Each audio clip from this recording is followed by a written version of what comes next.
For Zita, it's vital to make a big fuss of people when they choose this island to be their permanent home. Like throwing what islanders call a scoff, or feast, in the dining room at the inn. A scoff is a tricky thing to pull off because it has this kind of unpredictable nature to it.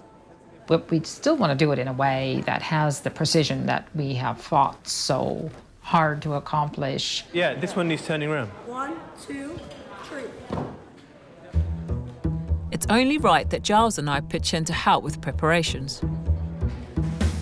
Marlene and I are making jam tarts with spiced molasses pastry. It smells amazing. Clove and ginger. And the molasses, of course, which I'm a big fan of. And your cinnamon. Cinnamon as well. And it's only fitting that we use partridge berries picked right in front of the inn. I like that. You're doing really well. Not bad for a mainlander. Not bad for a mainlander. That's what I am, a mainlander. And for the bride and groom, 2 personalised tarts. After all, it is a scarf in honor of the animal is. Made with love. There you go. The scoff is a great chance for the kitchen to impress with some of the more acquired tastes found on the island. The groom's favourite food is goat, so Chef Tim's picking one up from his local supplier. All of these goats have been able to live outside and see the sun. People have taken good care of them, and when they are killed, they're going to be killed with respect. I would rather we were serving these cows, though. Oh, there we go. It looks like the cow heard that.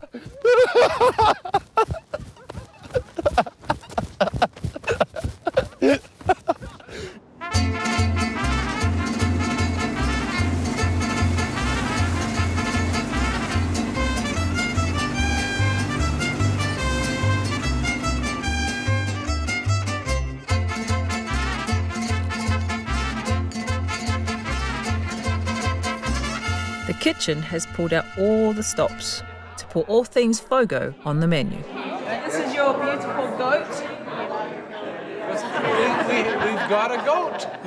Enjoy. Thank you. Thank you very much. In keeping with Zita's inclusive sense of hospitality, the scoff is not only for locals, but all guests staying at the inn. Oh, you know, we just got in today and we were asked, just out of the blue, to attend a wedding. You just mingle. I mean, there's nobody that you don't talk to. There's nobody you don't know within 5 minutes of being here. You know, that's why you feel part of the family here, coming to a wedding where it seems so intimate, right? And they don't know us from anything.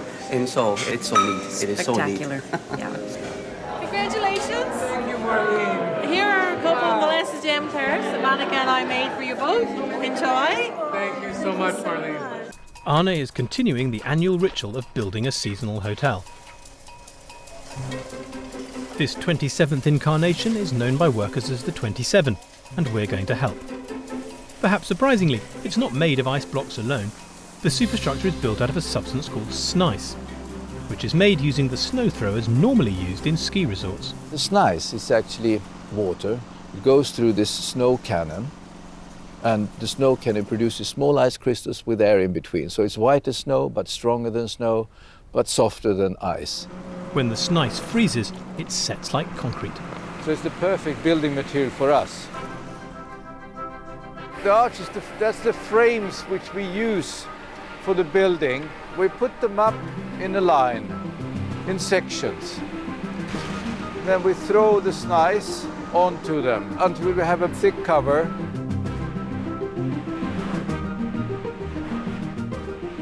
And then we wait 1 day or two, and then we lower them.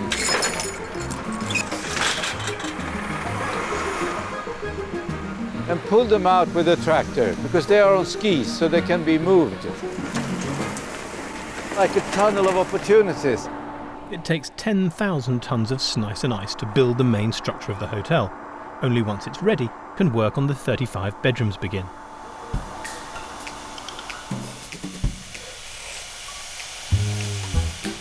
Oh, it's freezing. It is freezing. There is a lot to do and not much time. Luckily for Arne, help is at hand. Why would I want to live in this lovely warm wooden hut like this? I know, I'll build a house out of ice, just because I can. First, we need to get kitted up. Hello. For one of the world's coldest construction sites.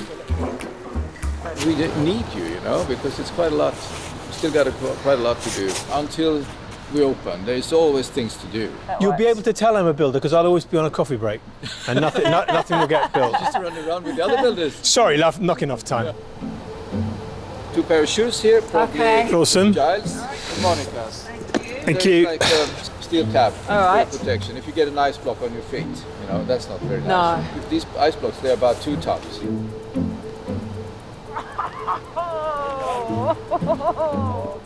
It seems that Monica and I might not be quite the pair of capable construction workers Arne had hoped for. I don't know, I think, how does it... It's Monica's. This is Monica's, yeah. And that's yours? Yeah. We're okay, you know. I don't want Oh, to you're get okay out for of now? Yeah, I don't really want to change either, but... You're not used to so much snow, are you?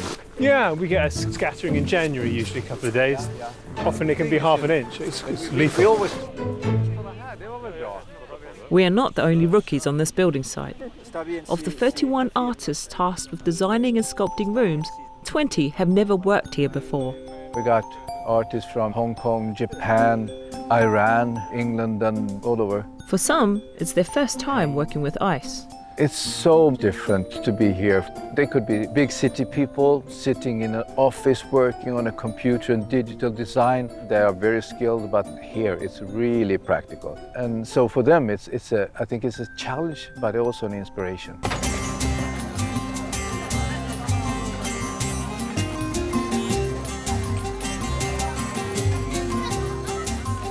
Et vous êtes toujours fait la course ici dans le zouk pour la maison ou juste pour les hôtels? Non, pour la maison, oui, aussi pour l'hôtel. Pour la même?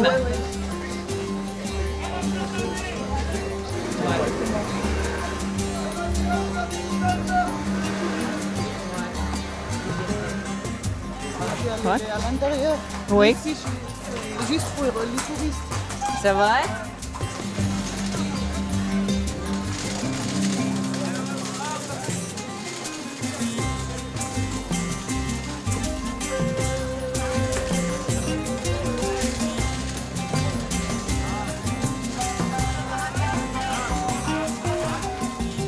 And what's amazing is, so I take it and the monsieur is going to grind me fresh resinous powder ready to go.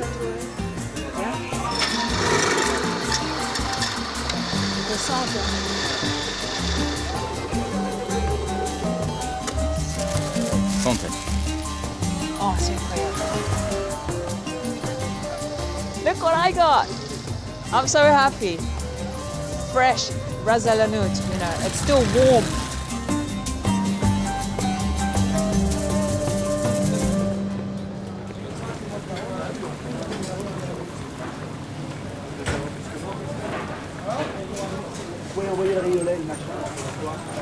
Ça sera la fleur d'orangelle ou la sapanoute. Oui.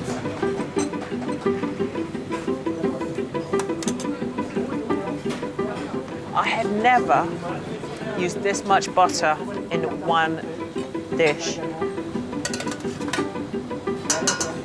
Sure, take everything off.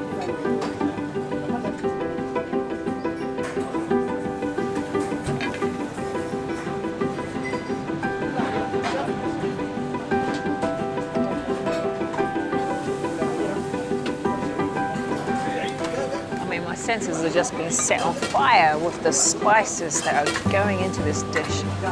More butter. Yes, very good. Yeah. Okay. Oh my word.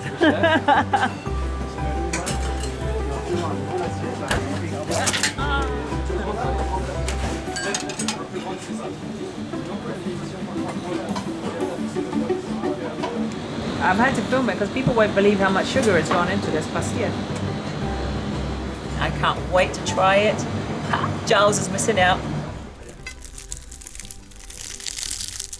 Chaud, hein? Ouh, c'est chaud. Et tout le monde mangeait comme ça? Ouais, oui. Dans la maison. Ah, c'est cool ça.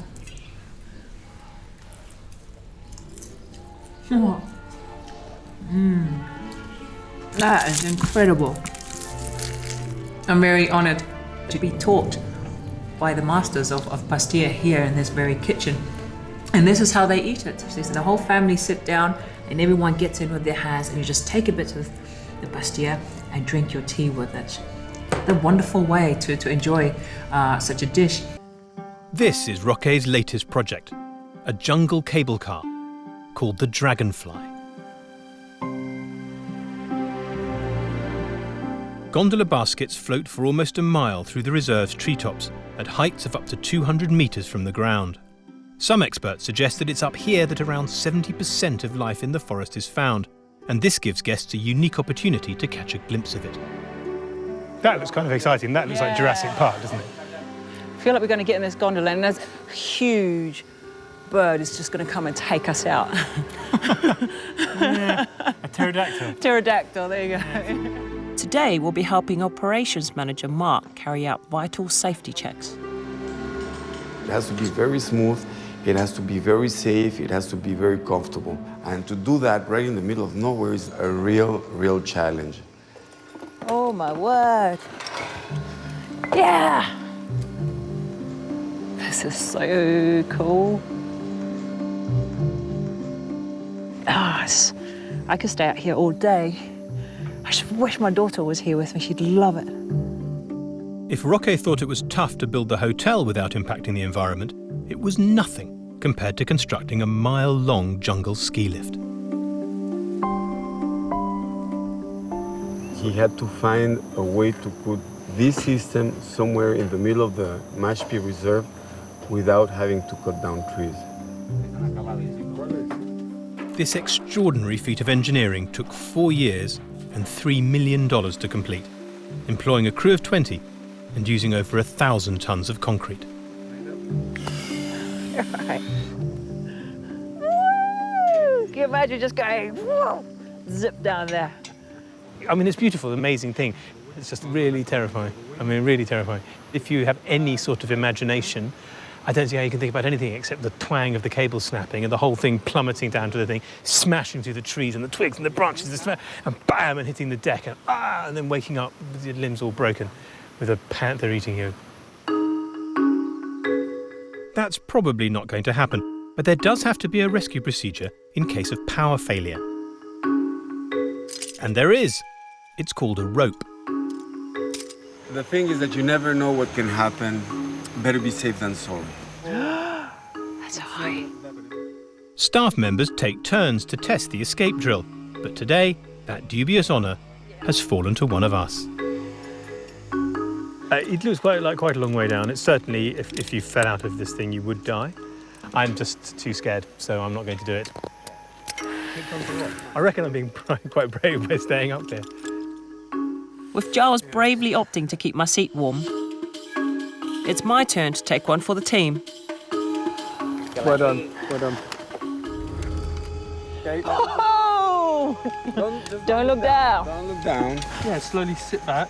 Sit back! Yeah. Trust your equipment. Okay. Woo! Okay, one more minute.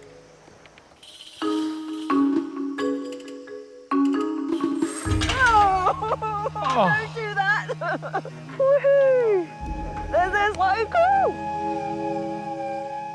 This feels awesome, just sitting in a swing, really. It's the letting go. It's the letting go. Giles, did we bring any champagne with us?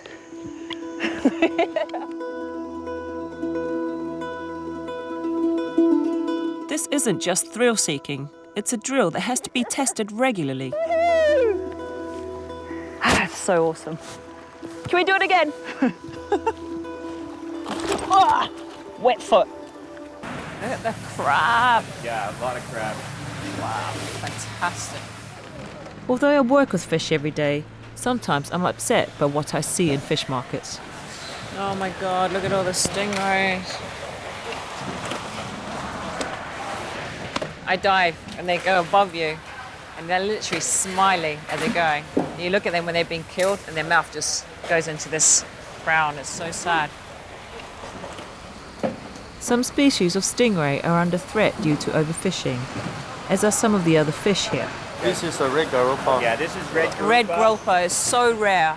It's so rare. They pay hundreds of pounds for this because it's a rare fish, and there's not many of them left. I mean, I haven't seen one in years. Well over... Really? It's well over 15, 16 years since I've seen one. Chris and his team are certainly mindful of the limits of natural resources, yet have to deliver thousands of seafood dishes a week. Our main goal the last few years are focused on the sustainability of the seafood because we're on the sea. This is, a big part of what we serve is seafood. So we want it to be an integral part of our menus. It's always, it's about being able to keep it going 10, 20, 30 years, Exactly. If it continues with some of this fishing that goes on, the ocean will be empty before they know it. Chris has begun working with experts like Dennis on what they say is a sustainable seafood policy across his kitchens. In their case, using farmed seafood to reduce the impact of fishing on the ocean stocks. These are the ones that you're using? Yes. And they're farmed? And they're farmed. Amazing.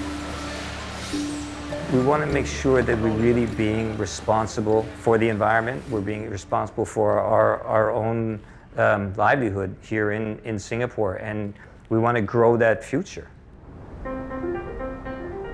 In terms of the present, the big event is finally here.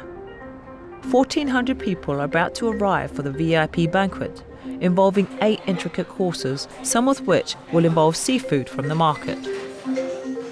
As part of Chris's banqueting team, it's time for me to crack on with plating up row upon row of starters. Nice prawns.